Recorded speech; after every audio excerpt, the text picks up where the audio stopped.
On the morning of June 28, 1928, Louis Armstrong walked into a recording studio in Chicago with his ensemble and prepared to record a number called West End Blues. West End Blues was a King Oliver composition. Armstrong knew it well. The session was not planned as a landmark event. Recording sessions in 1928 were working sessions, practical affairs, aimed at producing usable recordings in the time available. The studio was not particularly comfortable.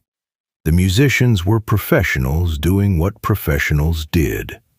And then the recording began. For the first 12 seconds of West End Blues, Louis Armstrong played the trumpet alone, no accompaniment, no rhythm section, no other instruments. Just Armstrong and the trumpet and the opening statement, a long, ascending phrase that climbed the instrument's range with a freedom that the technical vocabulary of jazz in 1928 had not yet established a name for, because it had not yet established the possibility of what was happening. The phrase climbed, it paused, it turned, it descended, and then it ended, on a phrase that fell a full octave and landed on the downbeat of the first measure of the song with a precision that demonstrated, in the most direct possible way, that what had just happened in those 12 seconds was not accidental, but the product of a musical intelligence that knew exactly where it was going and had found the most direct route there. Earl Hines was in the studio that morning. He was waiting for his piano entrance. He was, at 22 years old, already recognized as one of the most gifted pianists in Chicago's jazz world. He had been playing with Armstrong for months. He knew what Armstrong could do. He heard the 12 seconds, and the session continued. But the room had changed. Not dramatically. Nobody stopped the recording. Nobody called for a break to acknowledge what had just happened. The session continued in the way that professional sessions continue, with the next measure, the next section, the next musical demand. But the room had changed in the specific way that rooms change when something has been played in them that was not there before. Something that would not be taken back. Earl Hines entered the song on the piano when the song required it, and what he played in his sections of West End Blues was itself remarkable. The trumpet style he brought to the piano, the right-hand octaves that gave his playing a brilliance and clarity that no jazz pianist had quite achieved before. The specific conversation he established with Armstrong's vocal and trumpet lines that made the recording a dialogue rather than a sequence. But what Hines talked about in the years and decades after June 28, 1928, was not primarily his own playing. What he talked about was the 12 seconds. He described hearing the opening of West End Blues as the moment he understood something about what music could do that he had not understood before. Not as a general principle about the possibilities of jazz. He was describing a specific sonic event, something he had heard with his ears in a specific room on a specific morning that had revised his understanding of what the trumpet was capable of, and therefore what music was capable of, and therefore what he was supposed to be reaching for at the piano. Hines was not a man who was easily impressed. He was 22 and already serious and already very good. And the quality of being very good at 22 does not predispose a musician to finding himself unexpectedly exceeded. But he described hearing the opening of West End Blues with the vocabulary of someone who has encountered something that exceeds what they thought was the upper limit. The recording session concluded with a take that satisfied everyone present. The musicians packed their instruments. The recording engineer managed the technical side of what he had captured. Armstrong and Hines left the studio separately, as musicians leave studios, without ceremony, without the knowledge that what they had recorded was going to be the subject of analysis and discussion for the next 100 years. They had made a record. The record was done. What the record did after it left the studio, how it moved through the jazz world of the late 1920s, what musicians heard when they heard it, how it revised what people understood to be possible on the trumpet and in jazz generally, what it established as the baseline from which subsequent generations would work. All of that was not in the room on June 28th. The room on June 28th had only the musicians and the equipment and the 12 seconds and everything that followed them. The 12 seconds were enough. Jazz in 1928 was a music in formation. Not young exactly, not fully formed exactly, but in the specific state of a music that has developed a vocabulary and is in the process of discovering what the vocabulary can do at its outer limits. The vocabulary had been built from the New Orleans tradition, from the ragtime and blues and work songs that had fed into it, from the specific conditions of cities that had been producing music at high volume and high intensity for 2 decades before a recording studio was available to capture any of it.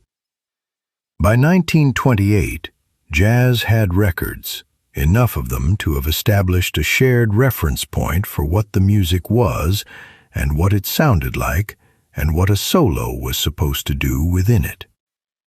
What a solo was supposed to do, in the understanding of jazz in 1928, was engage with the melody.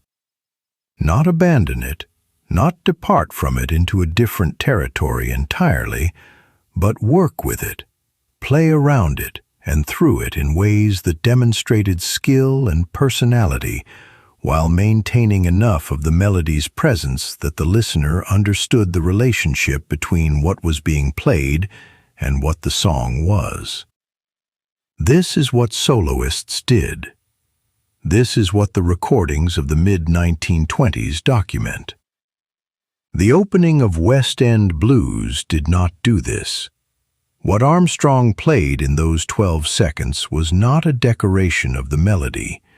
It was a separate musical statement, a fully formed, rhythmically independent, harmonically complete utterance that used the song as a launching point and then went somewhere the song did not go, somewhere the harmonic structure allowed, but had never been used in this way, with the specific freedom of a musician who understood the rules well enough to have left them without breaking them. And then it returned. That was the extraordinary thing. It went away, climbed into the upper range of the trumpet, moved through a rhythmic space that the established vocabulary of 1928 jazz had no template for, and then came back, with the precision of that final descending phrase, and landed exactly where the first measure of the song needed it to land. It left. It came back. It knew where it was going the whole time. This is not, in retrospect, a description of technical feat only. It is a description of a specific kind of musical intelligence, the intelligence that knows how far from a thing you can go and still be talking about the thing, that knows the outer limit of the departure and the exact point of return, and that travels that entire distance in 12 seconds without losing the thread. Earl Hines was still waiting for his entrance. He had heard the 12 seconds. He was still processing what he had heard. And the recording was continuing. And what came next in the body of the song was its own argument.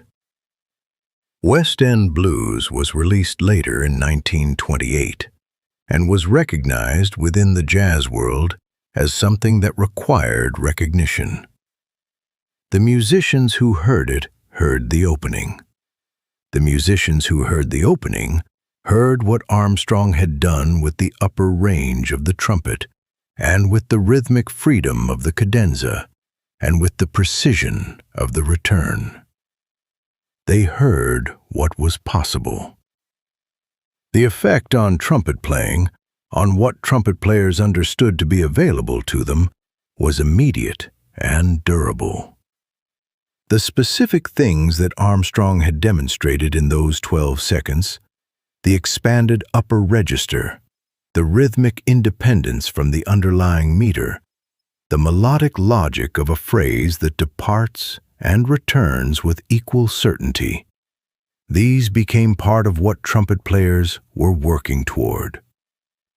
Standards against which their own playing was measured, whether they intended this or not. This is how the history of an instrument moves, not through instruction, not through pedagogy, but through demonstration. Someone demonstrates what the instrument can do. Other musicians hear the demonstration. The demonstration becomes the new floor, the new starting point, the new level of the obvious, from which the next level of difficulty begins. What was extraordinary in June of 1928 became, over the subsequent decades, the established baseline. Every trumpet player who came after June 28, 1928, was playing in the world that 12 seconds created. Not because they imitated Armstrong, many of them departed from Armstrong's style entirely, as jazz required them to, but because the 12 seconds had established something about what the trumpet was capable of and what jazz was capable of that could not be unestablished. The ceiling had moved. Earl Hines lived to be 77 years old and played the piano until near the end of his life. In interviews and conversations across those decades, he returned consistently to the morning in Chicago when he had been waiting for his piano entrance and had heard what came before it. On June 28, 1928, Louis Armstrong raised his trumpet in a recording studio in Chicago and played 12 seconds alone. Nobody stopped the session to acknowledge it. The session continued. The record was made. But something had been placed in the world that morning that was not in the world before. Earl Hines was in the room. He heard it.